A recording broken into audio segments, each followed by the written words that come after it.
Thank you very much, Speaker. Well, what a pleasure to get an economics lesson from the Greens.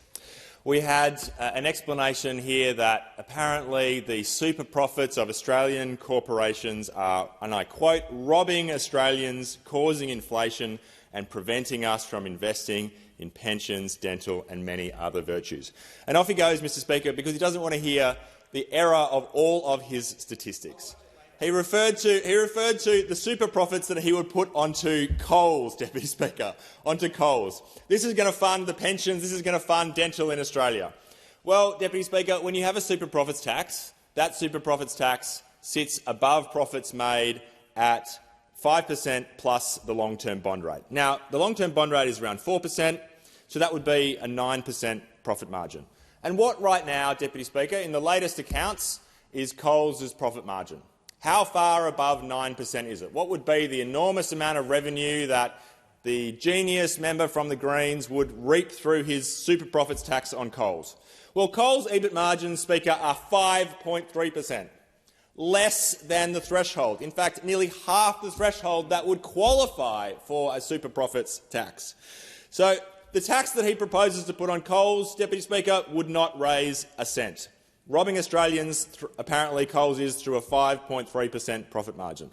What about Woolworths, the second company that he identified in his speech about super profits? Again, he has absolutely no idea what the level of profits are in either of these companies. Woolworths' most recent profit margin, Speaker, 6%.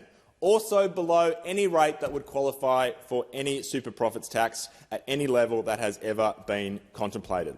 So Coles and Woolworths, the two companies he identifies in his speech, both apparently robbing Australians, one achieving a 5.3% profit margin, one achieving a 6% profit margin. Neither of those would raise a cent under the profits tax that he is proposing. And to suggest that these companies are causing inflation, that an increase in Coles and Woolworths' profit margin of less than 100 basis points is causing Australian inflation is absolutely ridiculous. The maths do not add up. What we're seeing here, Speaker, is the rollout of the Greens agenda. And this is an agenda to reposition the Greens party as a party that is focused on economics as well as environmentalism. And unfortunately, Deputy Speaker, they're bringing their brand of grandstanding on environmentalism, a brand of policy without real solutions, policies that don't add up, and they're bringing that into the economic sphere.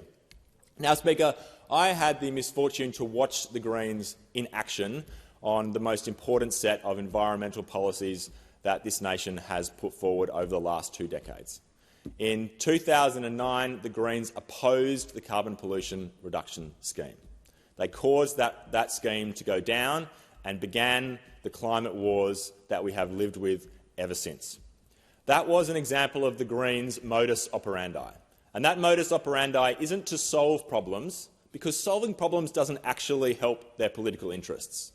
Their modus operandi is to exacerbate those problems in order to fuel the politics of grievance. That's why they opposed the CPRS. That's why they made the perfect the enemy of the good. And unfortunately now in economics we are seeing a facsimile of that policy approach. We're seeing the Greens take that same politics of grievance and apply it to economics. We're seeing it right now with the Housing Australia Future Fund, where they are opposing a good policy that will make a real difference on the ground because they don't want to solve the problem. They want to fuel the politics of grievance. We're seeing that right throughout their policy suite in this area, Speaker. They are proposing policies that they know will never be implemented. They are opposing policies that are ready to be implemented because they have no interest in actually solving the economic challenges of our nation. They only want to stir grievance and seek to promote their political interests. Speaker, we've seen this in every single one of the policy areas that they have rolled out in economics, whether it be housing, inflation, budget and fiscal policy.